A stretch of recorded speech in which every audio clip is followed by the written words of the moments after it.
हमारे देश में बड़े होते हुए सबसे ज़्यादा एग्जाम्पल्स दिए जाते हैं रिक्शा वालों के और जो है सब्जी बेचने वालों के। क्यों? कि अगर बढ़िया मार्क्स नहीं लाए, बढ़िया तरीके से जो है यूनिवर्सिटी वगैरह में एग्ज़ाम्स में मार्क्स वगैरह नहीं आए, तो यही काम करने पड़ेंगे आगे। और ये जो है बहुत स्टार्टिंग स्टेज से मतलब चला दिया जाता है। सबसे पहले मतलब बात होती है, हमारे टाइम पे बात हुई थी डीएवी बोर्ड में। तो मैं डीएवी स्कूल में पढ़ा था और 8वीं में जो है डीएवी का एक बोर्ड होता था। तो उसमें मतलब स्टार्ट करते थे कि ठीक है मतलब जो है इस बोर्ड में बढ़िया तरीके से जो है तैयारी करो, फिर 10th में भी मार्क्स बढ़िया आ जाएंगे, फिर 12th में भी बढ़िया आ जाएंगे, फिर बढ़िया जगह इंजीनियरिंग कॉलेज मिल जाएगा। ये सब कुछ करके जो है सारी की सारी चीज़ें एक तरीके से कनेक्ट कर रखी होती थी सबने, पेरेंट्स ने भी। अब पेरेंट्स को भी ऐसे तो मतलब सपने आते नहीं है, उन्होंने भी बाकियों से सुन के सारी की सारी बातें जो है मतलब पता चलती होती हैं और फिर जो है वही बातें आगे एक तरीके से फॉरवर्ड की जाती हैं घर पे। अब इसमें सबसे बड़ी दिक्कत क्या है कि आज जो है मैंने एक ईमेल ब्रॉडकास्ट भेजा था, जो भी मेरी ईमेल लिस्ट में लोग हैं, अगर तुम लोग अभी नहीं हो तो ज्वाइन कर सकते हो, क्योंकि मैं शाम को बैठ के जनरली मैं ईमेल्स वगैरह भेजता हूँ, क्योंकि मैं लिखना ज़्यादा पसंद करता हूँ वीडियो वगैरह बनाने से। तो अगर तुमने नहीं ज्वाइन कर रखा तो एक बार ज्वाइन कर लेना। तो वहाँ पर मैंने मतलब ये सारे के सारे स्टैट्स समझाए थे कि अगर आप सोच के देखो कि 10 लाख अगर स्टूडेंट्स एक एग्ज़ाम के लिए बैठते हैं, उसमें से ये गारंटेड है कि सिर्फ 0.5% टियर 1 कॉलेज में जाएंगे। ठीक है, तो आप ये सोच के देखो एक तरीके से बाकी क्या 99.5% जो लोग हैं, ये क्या मतलब बकवास है। ठीक है, 0.5% मैंने बताया रिजर्वेशन हटा के, अब रिजर्वेशन मिला लो तो 1% हो गया। ठीक है, तो बाकी 99% लोगों का क्या होगा जो आईआईटी में नहीं गए, जो है बढ़िया एनआईटी में भी नहीं गए। क्योंकि अब एनआईटी भी सारी बढ़िया नहीं है, मतलब कुछ माड़ी एनआईटी है, कुछ बढ़िया एनआईटी है, सेम आईआईटी में है, पर जो है दुनिया के लिए आईआईटी में गए तो भाई मतलब तुम्हारी ज़िंदगी सफल है। तो आईआईटी में नहीं गए तो जो है अपना वही लग जाओ जो है रिक्शा चलाने और लग जाओ जो है सब्जियां बेचने, ये मतलब लॉजिक रहता है। और इस टाइप का डिस्क्रिमिनेशन सिर्फ ये यहाँ पे नहीं रुकता कि मतलब ठीक है तुम्हारा जो है यूनिवर्सिटी वगैरह तुम्हें मिल गया और उसके बाद जो है डिस्क्रिमिनेशन ख़त्म। ये डिस्क्रिमिनेशन चलता है आगे प्राइवेट सेक्टर में। तुम लिंक्डइन पे अपनी न्यूज़ फीड खोल के देखना और वहाँ पे रिक्रूटर्स वगैरह देखना जो इंडिया में ही है मतलब आसपास, तो उनमें से बहुत सारे लोग हमेशा ये लिखेंगे कि भाई टियर 1 फ्रेशर्स या टियर 1 ग्रेजुएट्स। तो यार टियर 1 वाले ले लो तुम, ठीक है, 1% लोग ले लो, बाकी 99% लोग क्या करेंगे यूँ बताओ तुम। अगर मतलब जॉब मार्केट हमारे देश की ऐसी है कि सारी की सारी जनता की मेन मोटिवेशन ये है कि भाई अगर बढ़िया तरीके से ज़िंदगी चलानी है तो गवर्नमेंट जॉब में ही जाना है। तो प्राइवेट सेक्टर मतलब बाकी जनता जिसका गवर्नमेंट जॉब में ना हो, जिसका जो है बढ़िया प्राइवेट सेक्टर वाली जॉब्स में ना जाए, तो उनका क्या हो ये तो बताओ ना। अब ऐसा तो नहीं है सारे के सारे ही बेवकूफ़ हैं। ठीक है, दिक्कत क्या है कि जो हमारा इवेल्यूएशन का जो तरीका है देश में वो बहुत वाहियात है। ठीक है, सबको जो है सबको ही रिटर्न एग्ज़ाम देना है, सबको ही उसी टाइप का एमसीक्यू देना है, ना जो है इनकी प्रेजेंटेशंस वगैरह से एक तरीके से वैल्यूएशन ली जाती, ना जो है तुम स्पोर्ट्स वगैरह में कैसे हो, मतलब उस हिसाब से थोड़ा होता। ठीक है, स्पोर्ट्स वगैरह कोटा हो गया थोड़ा, पर उसमें भी मतलब पता है कि भाई किसी की सिफारिश लगवा दो, किसी का जो है ये पेपर वगैरह बनवा दो, उस तरीके से काम चलता है। तो इस तरीके से तो आप ये तो सोच नहीं सकते ना कि जो एक एवरेज आदमी जिसके पास ऐसे मीन्स नहीं है वो एक बढ़िया तरीके की लाइफ इंडिया में सिक्योर कर पाएगा, ये तो आप सोच नहीं सकते बिल्कुल भी। तो इस चीज़ की मेरे को मतलब यहाँ पे बैठ के जब मतलब मैं सारा का सारा सिचुएशन देखता हूँ, क्योंकि अब मुझे जो है दिन में कम से कम 200 से 300 ईमेल आते हैं। अब बहुत सारे ईमेल मैं खुद से रिस्पॉन्ड करता हूँ, कुछ ईमेल से मेरी टीम हेल्प करती है, क्योंकि अकेले मैं ये सारे काम नहीं कर सकता। ठीक है, तो जब भी मैं ईमेल्स देखता हूँ ना यार, मतलब सबसे ज़्यादा मतलब दुख इस चीज़ का लगता है कि लोगों को इतना इनकॉन्फिडेंस है ना अपने अंदर, मतलब कि लगता है कि क्योंकि हम आईआईटी में नहीं गए, हम आईआईएम में नहीं गए, हम ऐसी जो है बढ़िया इंस्टीट्यूशंस में नहीं गए, तो हम कुछ कर ही नहीं सकते ज़िंदगी में अभी भी। मतलब तुम ये सोच के देखो कि यार देख, हाइप तो बनाने का एक तरीके से ज़रूरत है ना, क्योंकि अगर तुम हाइप नहीं बनाओगे, ये जो कोचिंग इंस्टीट्यूट्स वाले हैं ये तुम्हारे लिए हाइप क्रिएट नहीं करेंगे कि भाई फलाना जो है आईआईटी में हो गया उसकी क्या बढ़िया ज़िंदगी होगी, अगर तुम आईआईटी में जाओगे तो ख़त्म हो जाओगे, ये सब कुछ करके। और अगर मैं सोचता हूँ ना, बहुत सारा ये माइंडसेट कोचिंग इंस्टीट्यूट से भी आया है।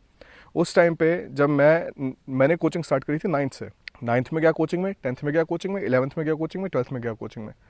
यार तब मतलब मेरे को लगा, मेरे का क्या लॉजिक था ये मतलब 9 से कोचिंग स्टार्ट करने का, जब आदमी को अपने यूथ का बिल्कुल भी कुछ सेंस ना पता हो कि भाई ठीक है जो 9वीं से लेके 12वीं का तक का जो फेज़ है उसमें कोई सुध ही नहीं है भाई। मतलब कहाँ पे मतलब कितना बढ़िया तरीके से दोस्तों के साथ टाइम स्पेंड किया था, कहाँ गए थे कहाँ नहीं गए थे, और जो है स्कूल के साथ कोई मतलब गेट टुगेदर्स वगैरह कुछ भी नहीं। उसमें क्या था सारे के सारे कि भाई आईआईटी की तैयारी करनी है। और ये सारी की सारी हाइप क्रिएट होती है हमेशा कोचिंग इंस्टीट्यूट से, क्योंकि उनको तो निकालना होता है ना यार, उनको भी अपने नए बच्चे चाहिए, उनको भी जो है ज़्यादा से ज़्यादा स्टूडेंट्स चाहिए, ताकि वो जो है मतलब अपना बैच फुल कर सकें और जो है इस सेम चीज़ को ये आगे बढ़ा सके। अब इसमें देखो तो इंडियन एजुकेशन सिस्टम का बहुत बड़ा फेलियर है ये, क्योंकि अगर जो है इस टाइप का सिस्टम होता कि भाई सारे के सारे स्कूल में बढ़िया तरीके से परफॉर्म करें और स्कूल के इवैल्यूएशन के बेसिस पे उनको यूनिवर्सिटीज़ वगैरह दी जाए बजाय एक एक्स्ट्रा एंट्रेंस एग्जाम लेने के लिए, और उस एक्स्ट्रा एंट्रेंस एग्जामिनेशन की भी तैयारी स्कूल में नहीं होती, उसके लिए जो है तुमने खुद से कुछ मेहनत करनी है और फिर जो है कोचिंग इंस्टीट्यूट स्टार्ट हो गए सारे के सारे। सेम काम अभी हो रहा है यूपीएससी का, एसएससी का, आईएएस वगैरह सारे के सारे, गेट कोचिंग वगैरह का सबका, ठीक है। जो बच्चे एक्चुअली में, ठीक है, गेट वगैरह क्लियर करके बढ़िया जॉब्स में लगते हैं वो बहुत कम है, 1% के करीब, 1 या 2%। बाकी सारे के सारे जो है कुछ नहीं बनता, फिर क्या करते हैं, फिर से जो है प्राइवेट में घुसते हैं। अब तुम कंपेयर करो ना, देखो जर्मनी वगैरह में, बाकी देशों में बच्चे जो है 15-16 साल की उम्र से पैसे कमाने स्टार्ट कर देते हैं। कोई जो है अपना मतलब कॉफ़ी शॉप में काम कर रहा है, कोई जो है आइसक्रीम पार्लर में काम कर रहा है, कोई जो है ऐसे पार्ट टाइम जॉब कर रहा है, मतलब डेटा एंट्री वगैरह की।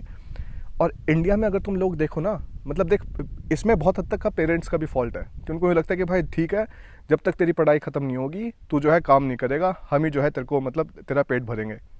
यार मतलब ठीक है, मतलब उस टाइम की चीज़ें थोड़ी अलग थी। मैं समझता हूँ कि तुम लोग जो है किस नज़रिए से इस सारी की सारी चीज़ को देख रहे हो, पर this is not the best way.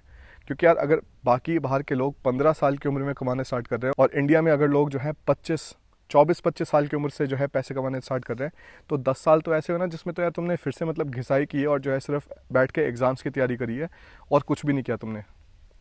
और ये जो है 10 साल का पीरियड यार बहुत बड़ा पीरियड होता है, ठीक है। मतलब बैचलर्स वगैरह में थोड़े मतलब मस्ती वगैरह कर लेते हो तुम लोग, पर उसके बाद क्या होता है, बैचलर्स में कम ग्रेड्स आए, उसके बाद जो है सोचा कि ठीक है अब जॉब्स वगैरह तो मिलेंगी नहीं, अब गेट की कोचिंग करते हैं फिर आगे चलते हैं। सो सिंपल ट्रेजेडी क्या है कि इन 1 या 2% लोगों के अलावा बाकी सारे के सारे 98% लोग, भाई मतलब इनका एक तरीके से इंडिया में ज़्यादा कुछ बनता नहीं है। कोई इधर उधर जॉब से देते हैं क्रॉस डोमेन्स और उसके बाद जो है काम करना स्टार्ट कर देते हैं और फिर सारी ज़िंदगी दुखी रहते हैं कि भाई हमने जो है, हमें वो चीज़ नहीं मिली जो हमें करने की इच्छा थी। कुछ जो है अपने बढ़िया स्मार्ट आदमी भी होते हैं, वो कहते हैं कि भाई ठीक है, ऐसे देश में रह के फ़ायदा है क्या जहाँ पे हमारी स्किल्स वगैरह को कोई यूटिलाइजेशन नहीं है, ठीक है।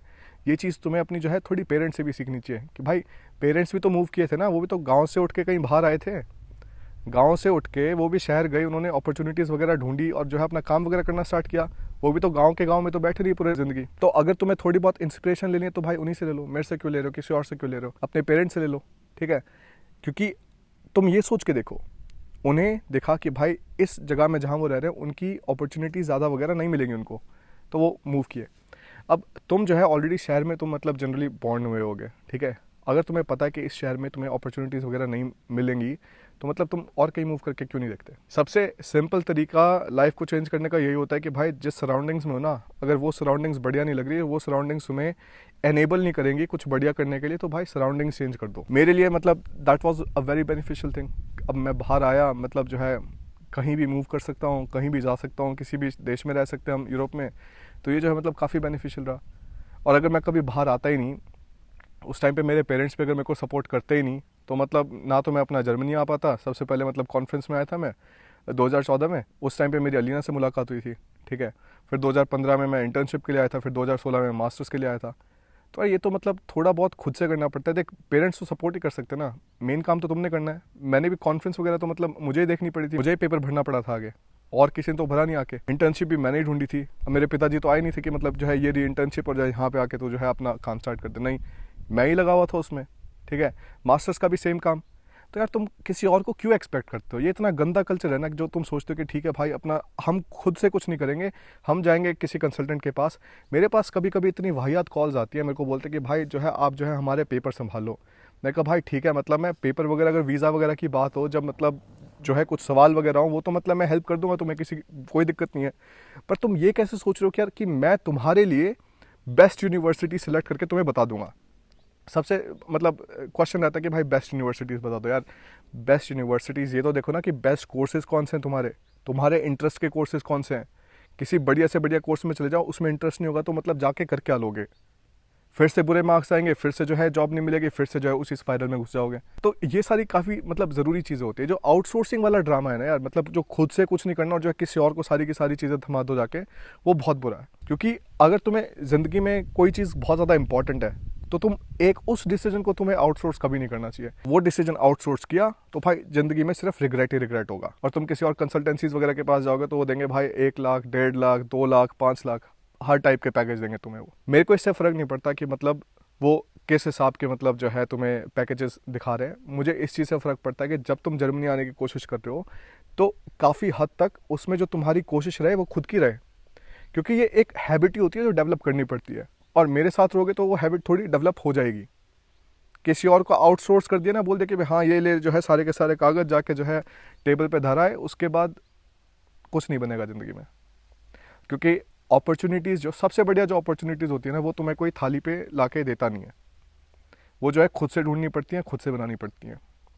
मेरी मार्केटिंग कंसल्टिंग का जो मेरा सबसे पहला क्लाइंट था ना, वो भी मतलब मेरे को कैसे मिला, मेरे को तो फ़ोन कर करके मिला। मतलब जो है सारे के सारे अपने रिसेप्शंस वगैरह पे फ़ोन करने स्टार्ट किए, फिर एक ने उठाया, उससे बात हुई, उनकी जो है मार्केटिंग टीम से बात हुई, फिर उसके बाद जाके जो है सारी की सारी मतलब कॉन्ट्रैक्ट्स वगैरह साइन हुए। वो मेरे लिए एक बहुत खुशी का दिन था, क्योंकि उस दिन ऐसा होता कि ठीक है मतलब पहला क्लाइंट आया। क्योंकि अगर किसी को मतलब बिज़नेस वगैरह स्टार्ट किया होगा या फिर मतलब कोई अपना फर्स्ट जॉब वगैरह मतलब ढूंढ रहे होगे, मिली होगी, तो भाई उस टाइम पे फीलिंग पता चलती है कि अगर आप सक्सेसफुल हुए हो उस चीज़ में जिसमें तुम्हारा सही में बहुत इंटरेस्ट था, तो बहुत मज़ा आता है। सेम आता है पहली बार फीलिंग जब जो है तुम्हें जर्मनी में किसी यूनिवर्सिटी में एडमिट मिल जाए, तो भी यार बहुत मज़ा आता है। यूँ लगता है कि यार ठीक है मतलब वी अकम्प्लिश समथिंग। पर ये मत सोचना कि मतलब बस एडमिट आ गए तो इसके बाद जो है हम जो है बिल्कुल महान हो गए, हमें जो है सब कुछ आता है और किसी और को कुछ और नहीं आता। ये बहुत गलत माइंडसेट है। अब तुम मुझे देखते हो इंटरव्यूज़ बनाते हुए बाकी स्टूडेंट्स के साथ, अगर मैं ये सोच के बैठ जाता कि भाई मेरे को ही सब पता है, मतलब बाकी सारे भाड़ में जाए, उनको कुछ पता नहीं है, तो यार ना तो मैं इंटरव्यूज़ बनाता, ना मैं उन लोगों से सीख पाता, ना मेरी पर्सनल कुछ ग्रोथ होती। तो हमेशा लर्निंग एटीट्यूड रखो। हमेशा ये सोचो कि तुम अगली अपॉर्चुनिटी कहाँ पे ढूंढ सकते हो, और खुद से मेहनत करना मत छोड़ो। खुद से मेहनत करनी छोड़ दी ना, उसी टाइम पे मतलब गेम ओवर है। उसी टाइम पे जो है ज़िंदगी इट स्टार्ट्स स्पाइरलिंग डाउन। हमेशा लाइफ को स्टेबल रखने के लिए भी ना बहुत मेहनत करनी पड़ती है, और ऊपर उठाने के लिए तो बहुत ज़्यादा मेहनत करनी पड़ती है, पर नीचे ले जाने के लिए कोई मेहनत की ज़रूरत नहीं है।